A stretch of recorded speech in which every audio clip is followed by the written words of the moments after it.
Eurotaoism? Many will find the fact that philosophy is here transformed into a preschool of gynecology to be a severe deviation from the orthodox path. But nothing is so bad that it could not get worse, especially when we set about with heterodox energy to also gynecologize major philosophical topics like the self, autonomy, freedom, being, nothingness. How is that supposed to work?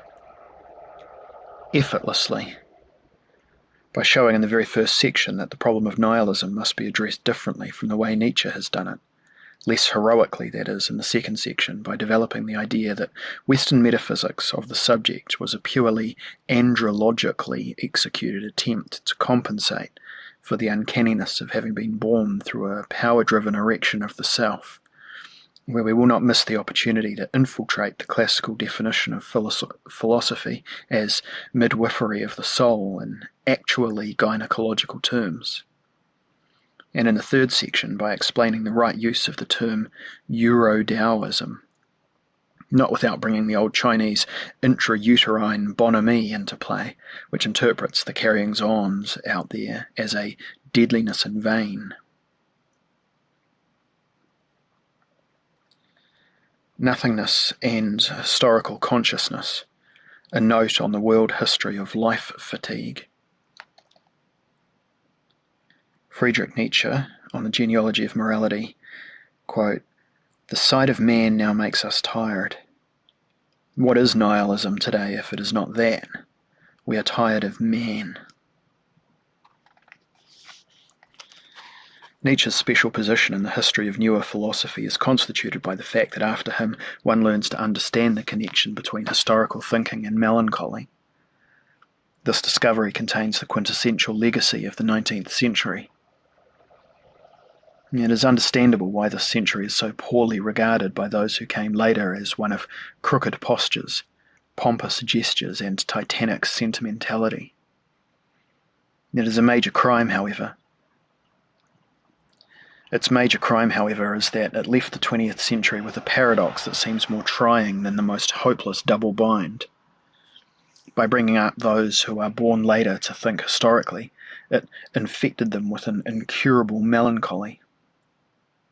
Its historicism destroyed the immune system of naive life that protects it from seeing itself historically, and provided it with a vision of its forlornness in the great realms of time. Just as Pascal shuddered before the eternal silence of infinite space, so the humans of historicism must have felt dejected when faced with the eternal noise of historical epochs. History's lesson for the present time is that it gives us reasons to despair of it. For this reason, historicity is the philosophical code word for depressiveness. We have known this ever since the young Nietzsche insightfully pointed to the disadvantage of history for life. One can assume that the generation of romanticists who consisted of witnesses and survivors of the French Revolution already had to suffer through the detrimental side of historical mobilization. For them, the evil of the century lay in the feeling that this historical world was nothing but a graveyard of enthusiasms. All the beautifully begun projects rot within it. Since then, thinking historically means orienting oneself in a situation where life is no longer a match for its own reflectivity. This too has been the subject of the European philosophy of alienation since the work of Hegel's students. Their critique revolves around a structure where life discovers that it is equipped with more morality than vitality, more memory than enterprising spirit, more inhibitions than drives. Only historicism makes palpable the nightmare of the past generations that burdens present ones. Aside from a small amount of scholarly happiness, there is hardly a thought within this structure that is not marked by anger at the outcome of history. We constantly succumb to it as into an enormous inhibitory device that imposes itself on us in the form of civilization, education, memory, conscience, lesson plan, capital, objective spirit. In historicism, every life has the feeling of having arrived too late. It finds itself in the position of an heir who realizes only after the fact that the inheritance that was to make them rich is actually overcharging them and leading them into ruin. Among rebellious spirits, this discovery translates into the furious flight forward.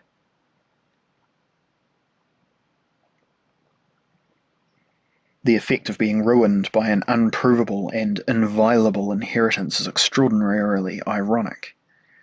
We must remember that European historicism first began as an optimistic enterprise of appropriating humanity's entire past as our prehistory.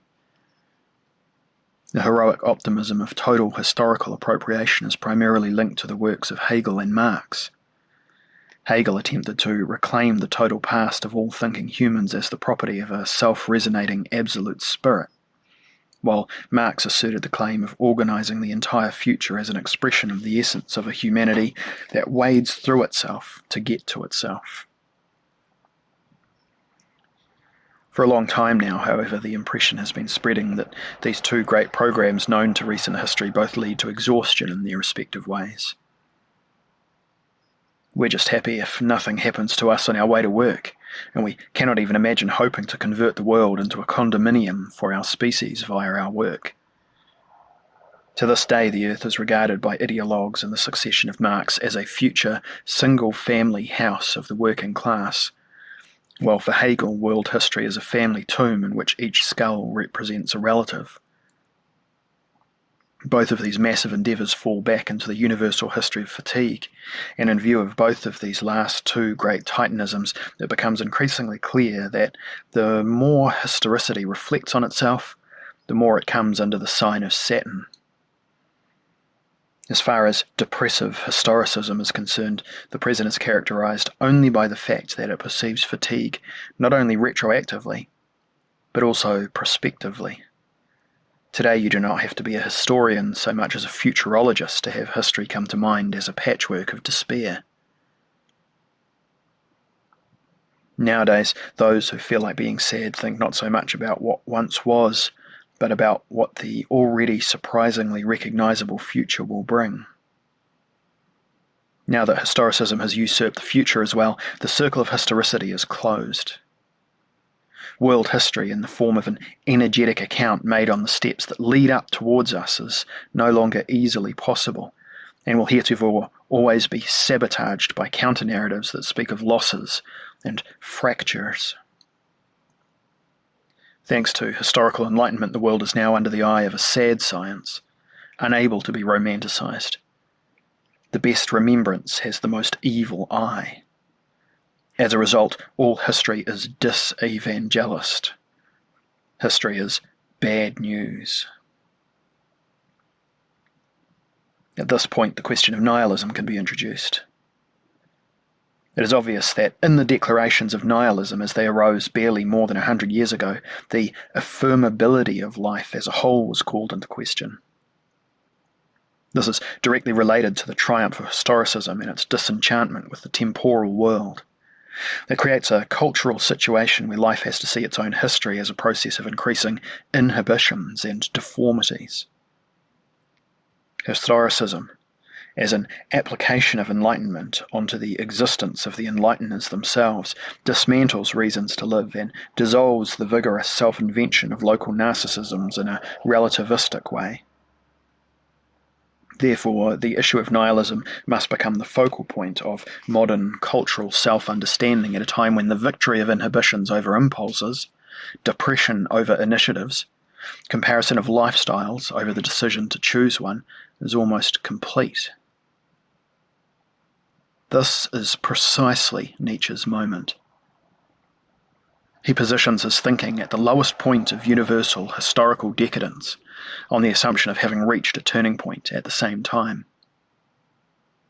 He understood that historicism and nihilism are allies insofar as a historical reflection that is thought through to its inevitable end can be about nothing other than the history of an unstoppable nihilistic inhibition of life, which enforces itself out of Europe onto the entire world in the name of high religion, morality, and civilization. For Nietzsche, the history of the Christian West unfolds as that of a slow-moving suicide. In it, life-denying impulses permeate all forms of thought, sensations, arts, and institutions with fearsome thoroughness. The psychological term for this process is the seizure of the power of resentment. The biological term, decadence. The religious term, Christianity. The philosophical term, nihilism. For Nietzsche, the world history of Christian resentment is the story of an immeasurably consequential devaluation of life and world.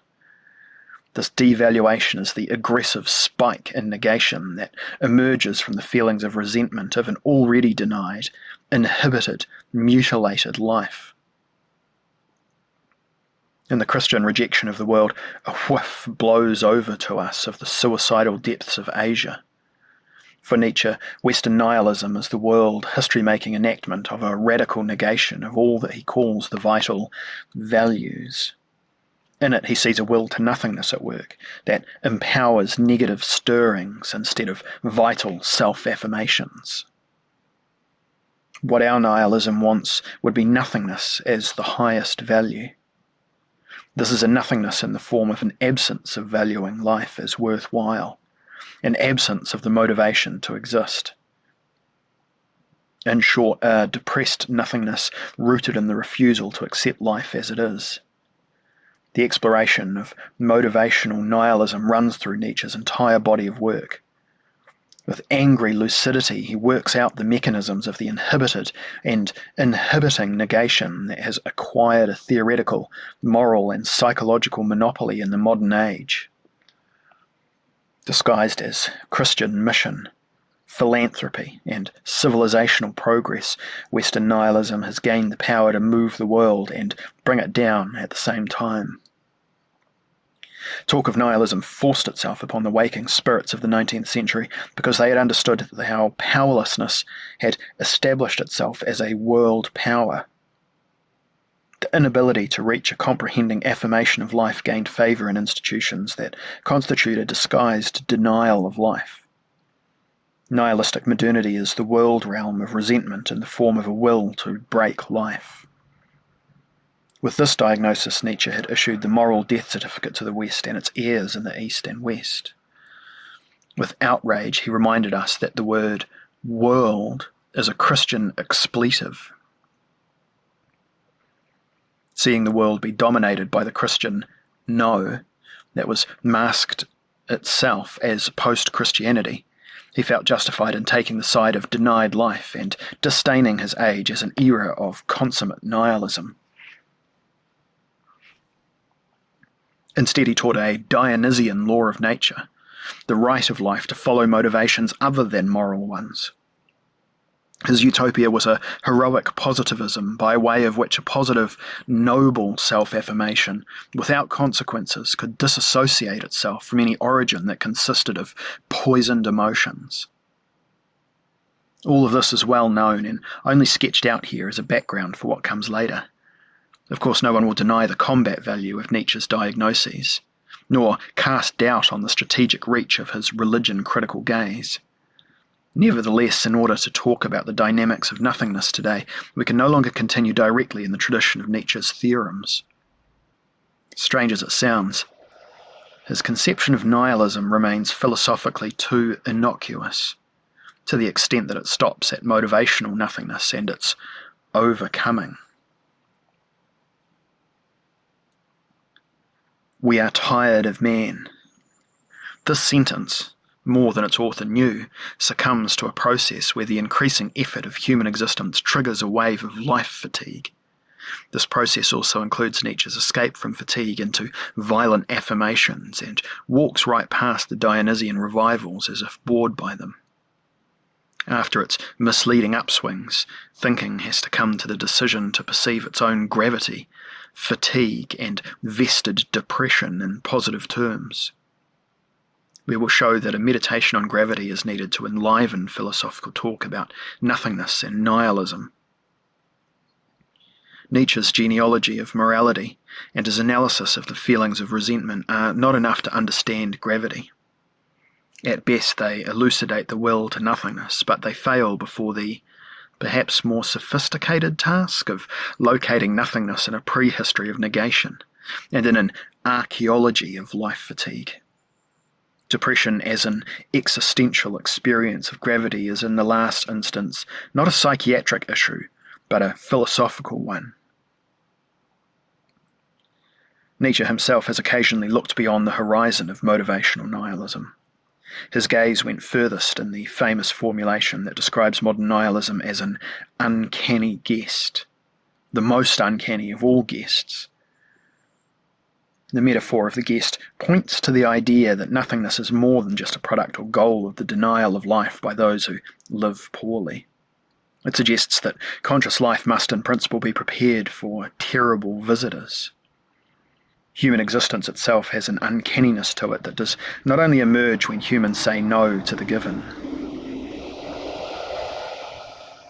More powerful and older than any yes or no we speak, the uncanny is already present in the medium of that yes or no. The eerie guest who haunts the moderns is a descendant of the uncanny, where we are always already a guest owing to the sheer fact that we exist. Thus, nothingness is not so much the guest as it is the host.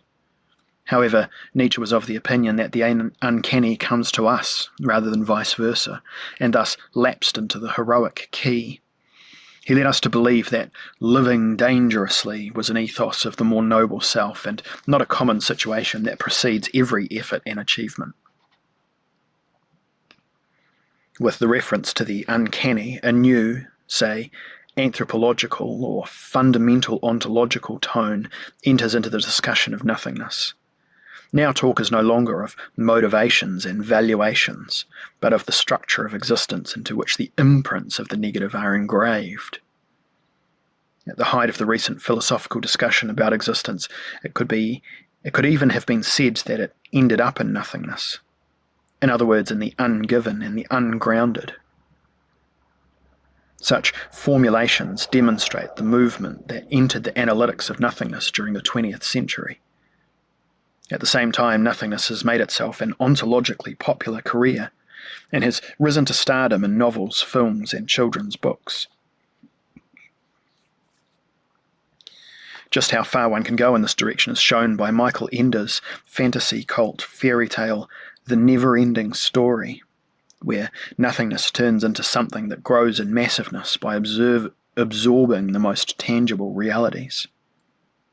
Of course, the book will be accused of translating metaphysics and myth into kitsch, but the level of popularization of metaphysical ideas that it reaches is itself a fact of intellectual history that deserves attention. With Ender, nothingness achieves a concreteness that would make a sworn Heideggerian blanch. For those on whom the book has not made an indelible impression, we will remind them of the passage where the young hero Atreyu encounters 3 forest spirits on his exodus, strange bark trolls who warn him to continue on his way, for if he were to take the path straight ahead, he would walk directly into nothingness. A cold shiver ran down his spine at the sight of them.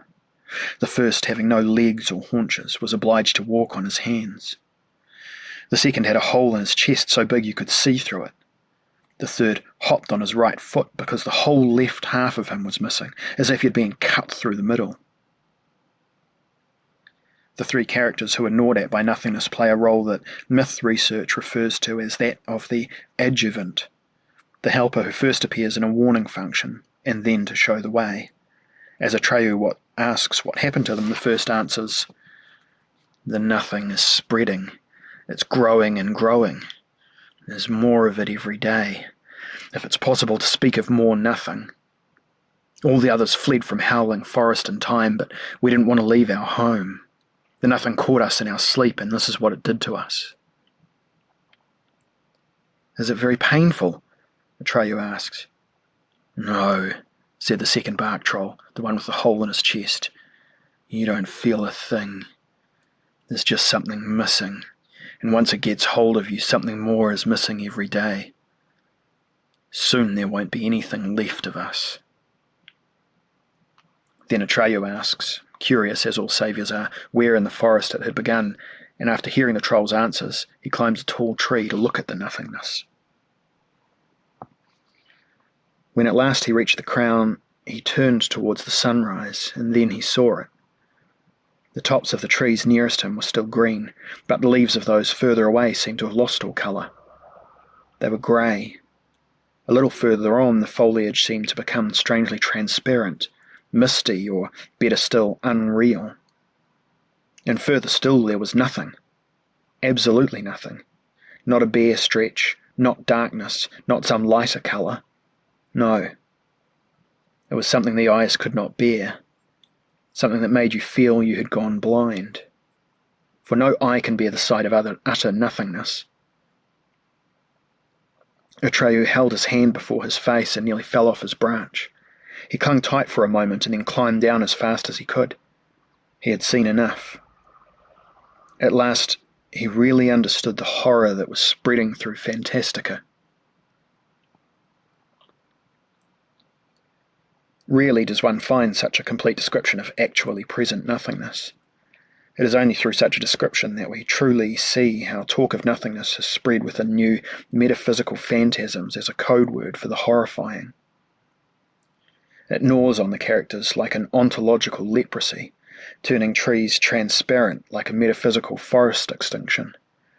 It is as if the illuminating light operated as a secret agent of nothingness, and, as in negative theology, it can ultimately only be spoken of in negations, always in such a way that it is determined by its unbearableness to the human eye.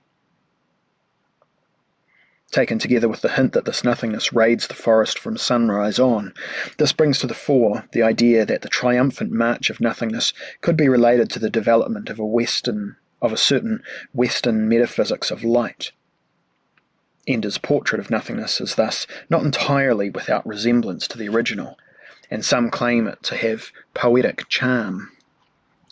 Despite this, it plunges the poor creatures whose job it is to do philosophy into a spirited dilemma. They don't know whether to pull their hair out from envy at such vividness, or whether they should throw the book into the corner out of anger at such raw concretism. This dilemma can only be brought to an end by discovering another form of visual clarity that takes up the concept with the charms of its children's book, but without assuming a regression in thinking. Is it possible to speak of nothingness in an engaging way without depicting it as a discolouring agent and an omnivorous animal? So let us follow the tracks of nothingness with philosophical means. On our way to a different kind of vividness, we begin to tell of the movements of the children of men that go from the lawful to the appalling, and from the domestic into the uncanny.